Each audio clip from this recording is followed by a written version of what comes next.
Je viens de Merge d'Arbonne. Je voudrais savoir les difficultés qu'il pourrait y avoir pour les gens qui ont des pacemakers avec ces fameux compteurs Linky qui vont nous injecter des ondes dans des maisons qui ne sont pas faites pour ça, enfin dans un circuit électrique qui n'est pas fait pour ça. Est-ce qu'il y aura des inconvénients? Est-ce qu'on peut s'attendre à quelque chose?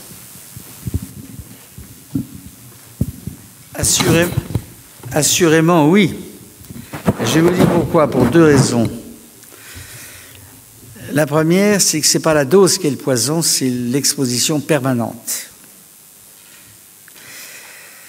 La deuxième raison, c'est que, si vous voulez, ça ajoute à l'électrosmog.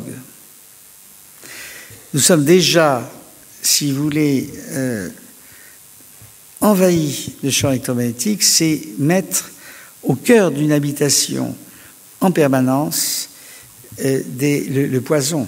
D'autant plus que ces compteurs qui ont pu être posés l'ont quelquefois été à proximité d'une chambre à coucher ou, si vous voulez, dans un endroit où toute la famille se réunit. Donc, si vous voulez, la télévision émet un champ électromagnétique, les ordinateurs émettent des champs électromagnétiques, même filaires émettent. Donc, ça veut dire que, si vous voulez, c'est la cerise sur le gâteau et c'est...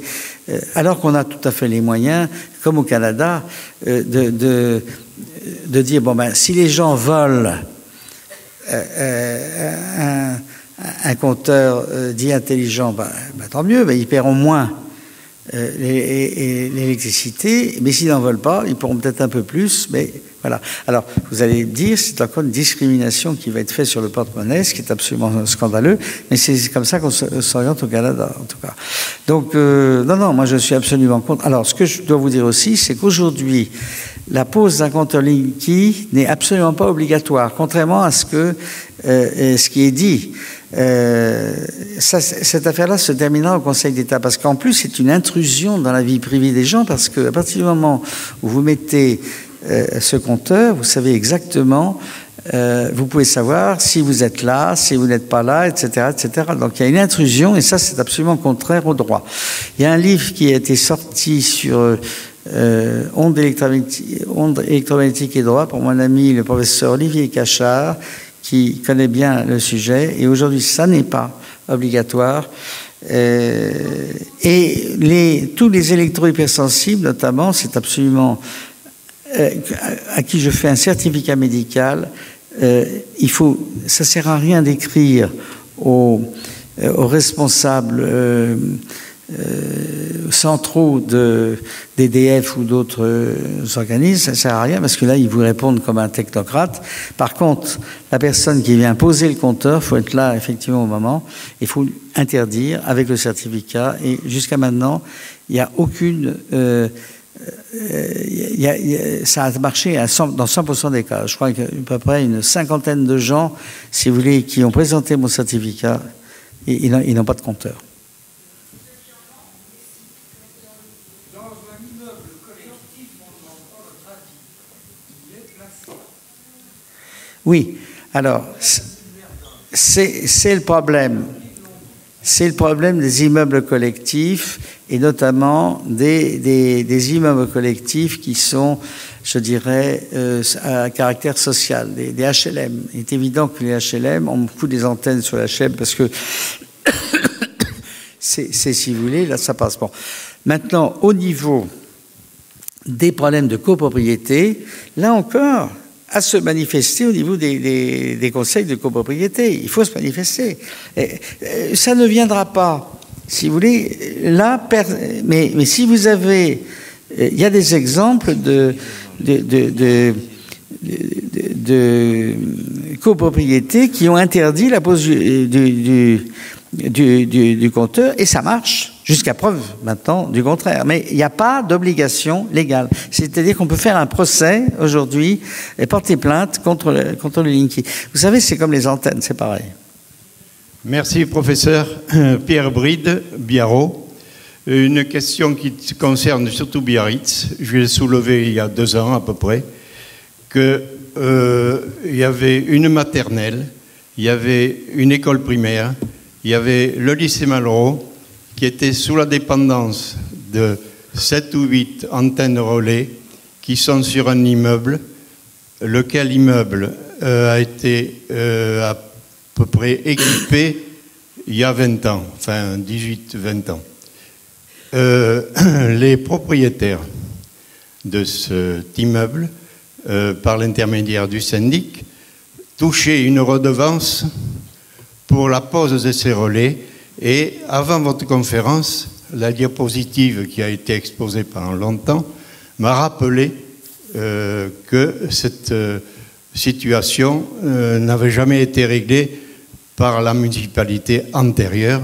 Alors je souhaite que la municipalité actuelle arrive à déplumer un petit peu cette résidence qui se trouve au pied des écoles de Biarritz. Je ne connais pas l'incidence électromagnétique de ces relais, mais vous avez soulevé ce problème. Ça ne fait que 10% soi-disant de pathologie, mais sur Biarritz, ça pourrait faire un peu plus. Merci que la communication soit transmise à la nouvelle équipe municipale. Oui, vous avez tout à fait raison, monsieur. De toute façon, s'il y a une maternelle, c'est absolument contraire à la loi Abeille, hein, qui interdit, si vous voulez, l'exposition des écoles maternelles aux champs électromagnétiques. Maintenant, il est clair que pour que les équipes municipales agissent dans le bon sens, il faut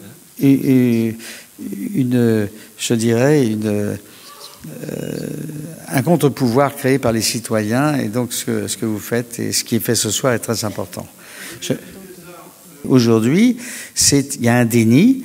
Je lisais en venant Toxique Affaires par un collègue qui lui parlait des vaccins, mais un scientifique, un chef de service de l'hôpital Henri Mondor, et il est allé voir à l'époque la ministre de la Santé, rien du tout, etc. Donc c'est ça le fond du problème. Et l'amiante, s'il n'y avait pas eu à l'époque Chirac, qui en 96 avait décrété, pris si vous voulez, la décision d'arrêter la commercialisation de l'amiante, etc., on serait toujours avec de l'amiante. Alors que les médecins dont je fais partie, quand on a fait nos études de médecine, on savait parfaitement que l'amiante était cancérigène. Donc voilà, c'est un véritable combat citoyen. Sincèrement, il faut qu'on relève les manches en tant que société civile et puis entraîner nos élus à prendre les bonnes décisions. Oui, mais qui touchait à Biarritz, parce que le conseiller municipal, Dr Baruch, étant présent, il aura entendu pour la deuxième fois mes plaintes. Moi, elles ne me concernent pas parce que je n'habite pas ce quartier. Mais je trouve anormal que des redevances de l'EDF tombent dans la poche d'un syndic ou sont tombées dans la poche d'un syndic. Il faut laisser probablement le docteur Baruch répondre. Moi, je suis incompétent. Non, mais j'ai pas envie qu'on fasse une réunion politique ce soir, hein, parce que des réunions sur les ondes, on en a déjà faites, c'est pas le sujet. Hein. Aujourd'hui, on est là pour écouter le professeur Bellepomme, mais je voudrais quand même rappeler que ce sujet, on l'a déjà abordé à de multiples reprises. Bien sûr qu'il y a des antennes à cet endroit-là, mais c'est pas parce que vous avez des antennes à un endroit que les habitations en dessous ou en périphérie sont impactées. Toutes les antennes ne vont pas dans le même sens et on prend des mesures. On a une charte, si vous voulez, qui... On fait faire des mesures dans les zones sensibles que sont les écoles, que sont les hôpitaux, enfin la clinique, voilà, les zones sensibles. On fait des mesures pour s'assurer que les émissions soient les plus basses possibles. Non, mais ça ne sert à rien. Je veux dire, on est tous dans le même bateau, on est tous citoyens. Je veux dire, il faut comprendre qu'on fait le maximum. Attendez, laissez-moi parler 2 secondes. On fait le maximum. On a fait une charte, mais il y a des lois, si vous voulez. Et ces lois, le problème, c'est qu'on manque de décrets d'application. Et le professeur Bellepomme, par exemple, a raison. C'est à nous, citoyens, par exemple, de faire des comités. La loi Abeille prévoyait des commissions consultatives de citoyens quand il y a des problèmes sur les antennes. Justement, par exemple, on pourrait imaginer que cette commission dise il y a trop d'antennes à cet endroit. comment on fait pour en enlever. Mais à l'heure actuelle, les décrets n'ont pas été publiés. Voilà. Non, mais bien sûr qu'il y a besoin de décrets. On ne peut pas être hors la loi. Nous sommes élus, on ne peut pas faire des choses contre la loi. Donc on fait le maximum de ce que la loi nous autorise, mais il faut aller plus loin. Cher Monsieur Baruch, vous avez tout à fait raison. Il faut aller plus loin que les lois, parce que les lois prennent du temps, puis quand il n'y a pas de décret, c'est encore pire. Mais si vous voulez, je pense qu'il y a aussi un éclairage qui doit être fait au niveau d'une prise de décision des politiques. Je parle de ces 150 communes qui ont décidé, contrairement même au Conseil d'État, d'interdire l'utilisation de certaines antennes. Que je prends, Dupont-Aignan a fait retirer les antennes de sa commune. Bon. Si vous voulez, à Versailles, la même chose. Aujourd'hui, d'ailleurs, il y a tout un droit qui a été créé. Et ce que je vous dis ce soir, en tant que citoyen, il y a un droit qui existe aujourd'hui, qui a fait qu'il y a des antennes qui ont été retirées. Donc, s'il n'y a pas de politique au niveau de la commune, les citoyens doivent prendre le relais en portant plainte. Donc ça, mais vous ne pouvez pas porter plainte individuellement, il faut créer un collectif. D'ailleurs, sur mon site, sur le site de l'ARTAC, ehs-mcs.org, il y a la procédure pour se défendre lorsqu'il y a une politique communale qui n'est pas suffisante. Je pense que ce soir, moi, je suis venu éclairé. Il y a un représentant du conseil municipal qui, si vous voulez, doit effectivement, en plus il est médecin, doit manifestement, si vous voulez, comprendre mieux que quiconque les données que j'ai présentées, les peser, je ne suis pas un politique, les peser, voir ce qui est possible de faire et de décider. Et toute la difficulté, c'est d'ailleurs dans un conseil municipal, c'est pas univoque, il va falloir qu'il fasse le poids pour arriver à convaincre le maire de prendre une décision qui aille dans le bon sens. Parce que si le maire dit il faut attendre la décision de Bruxelles ou d'ailleurs,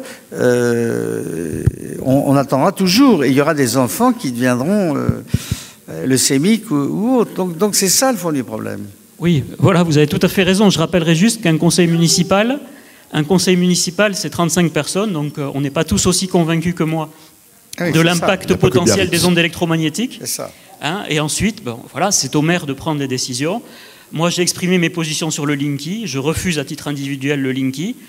Je pense que c'est un combat citoyen à mener, mais il ne faut pas toujours tirer à boulet rouge sur les rares politiques, je crois, qui essaient de prendre à bras-le-corps ces problèmes. Voilà.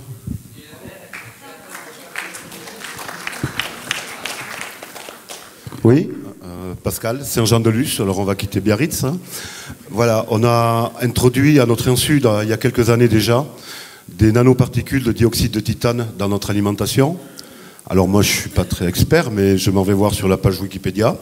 Et là j'apprends que cette substance a des propriétés photocatalytiques, c'est-à-dire qu'elle est stimulable par radiofréquence, et en même temps elle altère l'ADN. Donc, est-ce qu'on ne pourrait pas voir là la raison de cette hypersensibilité explosive aujourd'hui? Parce que, enfin, c'est très surprenant, quoi. Pourquoi pas? Tout est possible. Mais vous savez, nous sommes dans un environnement tellement pollué que quand on s'adresse à l'alimentation, à la voie respiratoire, la voie cutanée ou autre, c'est un véritable problème. Je pense que moi, ma raison énorme d'espérer, c'est que les médecins sont en train de se regrouper aujourd'hui. Ça change. Mais vous savez, il faut du temps. Alors malheureusement, c'est l'urgence. Mais ce que j'ai été faire avant-hier à Reims, ça change manifestement. Toutes les médecins du travail, il y a une dizaine de médecins du travail convaincus. Donc c'est ça. C'est ce qu'on peut appeler l'insurrection des consciences. Il faut changer. Et les politiques paieront cher s'ils ne comprennent pas ce qui se passe. Car même si nous avons des problèmes de savoir pour qui voter, parce qu'on est un peu perdu en ce moment, un jour ou l'autre, si vous voulez, les élus pourront trinquer s'ils ne répondent pas à la demande de la société civile. C'est la raison pour laquelle je pense que nous pouvons faire basculer les choses. Et puis, on n'exclut pas, d'ailleurs j'ai un bouquin qui pourrait s'appeler « Métamorphose de révolution », un jour d'aller beaucoup plus loin avec des gens dans la rue. Attention, parce que là, quand vous dites à une femme qu'elle risque de mettre au monde, comme c'est le cas aujourd'hui, un enfant sur 10 anormal, malformation cardiaque, autisme, un enfant sur 60 n'est autiste aujourd'hui. Et on sait que les champs électromagnétiques, si vous voulez, je vous en ai pas parlé, peuvent créer de l'autisme. C'est-à-dire que quand la femme n'a pas avorté, elle met au monde un gamin autiste. Bon, donc si vous voulez, quand les mères seront mobilisées à ce niveau-là, quand elles prendront conscience de cela, quand les jeunes, il y a 25% de chômage aujourd'hui chez les jeunes, hein, bon, ben quand les jeunes seront dans la rue, c'est un peu comme les femmes qui allaient demander à Louis XVI du pain parce qu'elles avaient faim, hein, rappelons-nous ça. Donc, je ne dis pas qu'on est en 1788, mais aujourd'hui, le décalage qui se positionne entre la société civile d'une part, et il y a un travail, il faut remercier les ONG qui font un travail remarquable à ce niveau-là, et les pouvoirs politiques qui vivent dans un cocon très souvent, ça peut, si vous voulez, s'il n'y a pas de métamorphose, ça peut conduire à une révolution. Oui, bonsoir. Une question pratique. Merci pour votre conférence. J'habite Biarritz, une petite maison. Je suis partie en déplacement pendant 3 semaines et je suis revenue avec un magnifique compteur Linky qui avait été posé en extérieur, avec 2 courriers, bien sûr, que je n'avais pas vus puisque j'étais absente. Est-ce qu'il y a d'autres personnes dans le même cas que moi à qui on a posé un compteur Linky sans leur accord? Et qu'est-ce que je peux faire, Monsieur Baruch, par rapport à la mairie? J'ai été voir la mairie, personne n'était au courant, on n'a pas su me... Non, mais c'est pas, vous n'êtes pas responsable, mais est-ce qu'il y a d'autres personnes qui ont eu ce même problème à Biarritz? Et que peut-on faire? Est-ce qu'on peut se... Les seules possibilités, individuellement, ça marche jamais. Ce qu'il faut, c'est se regrouper, créer un collectif, se servir des ONG, justement, et, si vous voulez, monter au créneau au niveau de la mairie, mais dans les médias ont un rôle très important, et porter plainte éventuellement. Porter plainte, si vous voulez, ça n'est pas uniquement forcément dire que ça va vous occasionner une électro-hypersensibilité, c'est dire qu'il y a eu usurpation d'une propriété privée sans l'accord du propriétaire. Ou si vous voulez, il y a aussi pour les antennes relais, c'est-à-dire les méfaits de voisinage. Donc il y a plusieurs. Il faut prendre un avocat. Alors, porter plainte ou pas, mais en tout cas, aller jusqu'à passer par le droit. C'est la seule solution. Aujourd'hui, il y a des avocats qui se spécialisent en droit de l'environnement et il y a des ficelles pour, si vous voulez, trouver des solutions, pas forcément en passant par les effets sanitaires des champs électromagnétiques. Il y a d'autres moyens. Juste une remarque, pour le compteur Linky, c'est un sujet passionnant qui pourrait nous entraîner à 10h ou 11h du soir. Contactez notre association. On a été très actifs, même si on n'a pas tous les résultats qu'on aurait escomptés. Mais je souhaiterais qu'on reste au niveau des antennes, des ondes électromagnétiques et de la santé, qu'on reste dans le sujet de ce soir, sinon on irait beaucoup trop loin. Merci. Ce que je voudrais dire, ajouter que la définition même d'une ONG, c'est-à-dire d'un organisme non gouvernemental, signifie clairement que nos gouvernements sont incapables de gérer la situation, sinon il n'y aurait pas d'ONG. Margaret Girard de Saint-Jean-de-Luz. Je vous ai parlé du professeur Korotkov tout à l'heure. Il nous conseille de porter de la shunzite pour nous protéger. Qu'est-ce que vous en pensez, vous? J'ai pas d'idée. Vous savez, il faut faire ça. Je ne peux pas vous dire.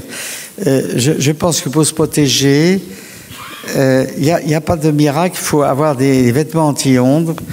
Mais il y a plein de systèmes qui sont créés. Il faut se méfier des systèmes qui sont faits par des gens qui sont un peu charlatans, quoi. Voilà, c'est ça le problème. Et vous savez, les pastilles qu'on met sur les portables, alors je dis pas que je sais pas, mais il y a beaucoup de procédés.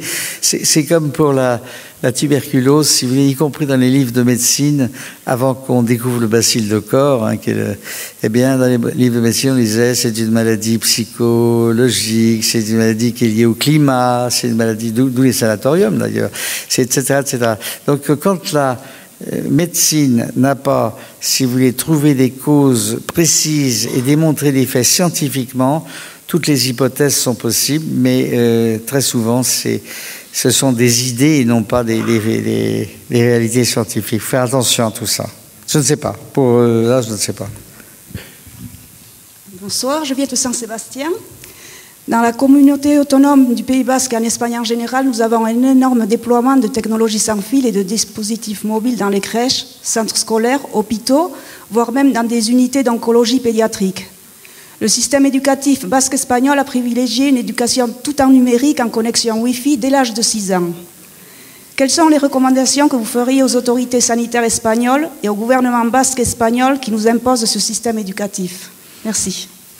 Les mêmes que, si vous voulez, en France, hein, mais nous sommes le pot de terre contre le pot de fer, il faut bien voir les choses en face. Donc, je crois que pour gagner ce combat-là, il y a, si vous voulez, scientifique, il faut d'abord avoir des faits précis, démontrés. Bon, publier et être au courant. Il faut faire ce que je fais ce soir, c'est-à-dire passer une information scientifique. Il faut faire appel à des ONG. Les ONG ont un rôle essentiel de militantisme pour...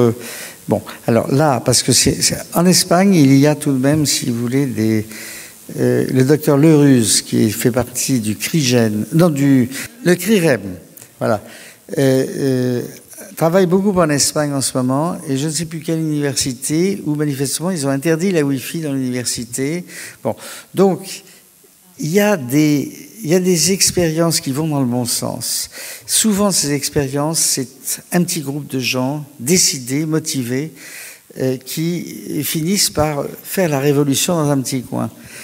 Bon, un jour, il y aura tache d'huile, ça fera tache d'huile. Donc, c'est ça qu'il faut faire. Il faut s'unir, faire intervenir, donc, dans le cadre d'un collectif.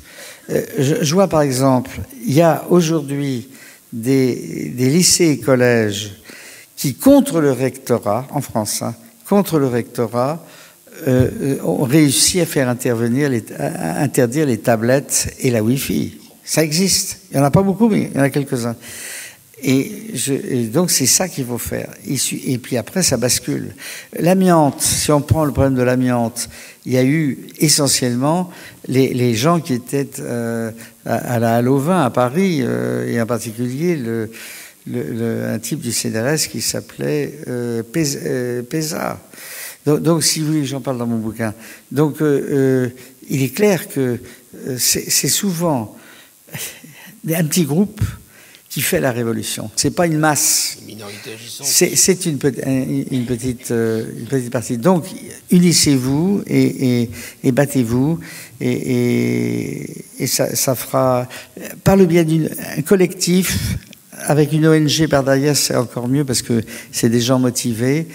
Les parents, les parents d'élèves peuvent jouer aussi, les professeurs peuvent jouer aussi. C'est cela qu'il faut essayer de construire. Oui, bonsoir, professeur. Dernièrement, un salon, je suis là. Non, je suis de la région paloise. Non, mais j'ai mal au dos. Et donc, dans un salon de bien-être, j'ai vu dans un stand un système qui parlait justement des ondes électromagnétiques et qui étaient mauvaises pour la santé, comme vous l'expliquez. Et ces systèmes permettaient donc de transformer ces ondes électromagnétiques en ondes scalaires qui, elles, sont meilleures pour la santé. Donc je voulais avoir votre avis là-dessus. Qu'est-ce que vous appelez les ondes scalaires ? Les ondes scalaires, je ne connais pas exactement la définition. Je sais qu'elles étaient présentées comme étant bonnes pour l'être humain. Voilà. Après, je ne connais pas la définition technique. Tout ceci va être expliqué dans mon prochain bouquin. C'est un domaine qui est extrêmement compliqué. D'abord, la notion d'onde n'est pas suffisante, c'est la notion de champ qu'il faut avoir. Si vous voulez, il y a... donc, je ne veux pas vous répondre précisément, mais si vous voulez, l'idée de fond, c'est que quand on est... Bon, la physique, c'est un peu compliqué, j'ai essayé de la simplifier. La biologie, c'est plus simple, bien compliqué aussi, mais là, je ne peux pas vous répondre. Mais c'est la définition du champ, scalaire ou pas, avec alors, la distinction entre champ électrique et champ magnétique. Donc mais j'en reste là. Mais en tout cas, c'est pas un argument pour dire que c'est pas dangereux. Oui, monsieur le professeur, nous venons de Bayonne, rive droite, un quartier encore un petit peu à l'abri de l'initiative unique de la municipalité d'avoir distribué des postes Wi-Fi dans le centre-ville pour favoriser le tourisme. Parce que les touristes, ils ne peuvent pas faire sans Wi-Fi. Vous voyez un petit peu. Ensuite, monsieur le professeur, vous avez inauguré la soirée en parlant de corruption. Ce n'est pas la corruption de là-bas, hein. Sachez que nous sommes dans la ville qui est dans l'actualité de la corruption. Certes, c'était l'ancien maire, mais quand même, il est marqué du sceau de la corruption. Et ce monsieur était sénateur de la République et donnait des leçons. Alors, monsieur le professeur, moi, ce que je voudrais, c'est faire le lien, enfin, que vous nous avez démontré, et on a déjà participé à vos conférences, électrosensibilité et chimie, l'impact sur le milieu vivant. Alors, nous sommes association de protection de l'environnement et de la santé. Nous œuvrons dans les institutions, face aux sous-préfets, aux administrations, aux élus, aux industriels. Alors, nous y sommes en tant que le CAD, le collectif d'associations de défense de l'environnement, ici, en tant que CEPENSO du réseau France Nature Environnement. Et une action que nous menons sur les produits chimiques, c'est celle de la qualité des eaux de baignade. Biarritz, il n'y en a qu'un dans le monde, mais or, nous sommes sous le poids d'une décision qui est partie un petit peu de Biarritz, où la qualité des eaux de baignade serait regardée par rapport à la concentration des bactéries. C'est très bien. Mais pour nous, c'est totalement insuffisant. Ça fait des années que nous nous battons. Nous commençons, ça progresse, ça vient. En exigeant des élus, M. Baruch est présent, sauf que je n'ai pas vu Biarritz beaucoup se manifester en sage côté basque, c'est-à-dire schéma d'aménagement de gestion des eaux entre la Bidassoa et la Dour, pour obtenir aussi l'analyse du cocktail chimique et de la radioactivité dans ces eaux, parce que le gouffre de Cabreton est un gouffre de concentration de déchets atomiques, il ne faut pas l'oublier. Et que les courants, ils ne sont pas qu'horizontaux, ils sont aussi verticaux. Donc nous avons toute raison de craindre cela, et nous exigeons. Alors la dernière commission locale de l'eau, nous avons entendu que les élus ont décidé d'aller consulter les scientifiques à Bordeaux. Mais les associations ne pourront pas en faire partie. Hein. Et une exigence des élus, c'est que les scientifiques ne pourront pas communiquer pendant 2 ans le résultat. Alors que dans le monde entier, on sait, et je termine en vous indiquant, monsieur le professeur, peut-être à nos amis, quand on va sortir ce soir, ça vaut le coup de regarder le phénomène qui est en train de se dérouler. Une tempête est annoncée. Et comme toutes les tempêtes, elle nous amène le message. Vous allez regarder ce qui se passe sur la plage. Parce que j'ai observé ce soir, le phénomène est en train de démarrer. Il y a ce qu'on appelle les mousses. Ce n'est pas de l'écume, hein. Ces mousses, nous avons analysées. Et nous avons cherché un maillon important de la chimie, parce qu'en plus nous avons travaillé là-dedans, c'est bourré de détergents. Ces fameux détergents anioniques et cationiques qui sont dans les lessives que nous vendons. Alors, il y a des industriels éclairés qui ont mis au point des lessives à base végétale. C'est ça qu'il faut cibler, pour l'instant, avec d'autres personnes. Mais, monsieur le professeur, donc, notre question sur le cocktail chimique et la radioactivité est pour nous une préoccupation majeure en matière de qualité des eaux. Donc, grâce à votre présence, ça nous permet de rappeler cette exigence et grâce à la présence des citoyens, qu'il nous faut imposer aux élus d'avoir une analyse exhaustive de ce qui se passe dans l'eau de baignade. On ne peut pas en rester à la seule bactériologie. Et je profite du micro pour dire que notre amie, le docteur dermatologue Sylvie Pérez est présente. Elle fait partie du réseau Santé-Environnement. Elle aussi, elle a du constat de l'impact de ce qui se passe dans l'eau de mer sur la peau. Elle pourra en parler nettement mieux que moi. Merci. Bien. J'ai rien à ajouter, cher monsieur, à ce que vous venez de dire. C'est absolument évident que pour une eau, il ne faut pas se contenter de la résistivité, de l'odeur, de la couleur, de la limpidité, des bactéries, etc. Il faut aller beaucoup plus loin, vous avez tout à fait raison.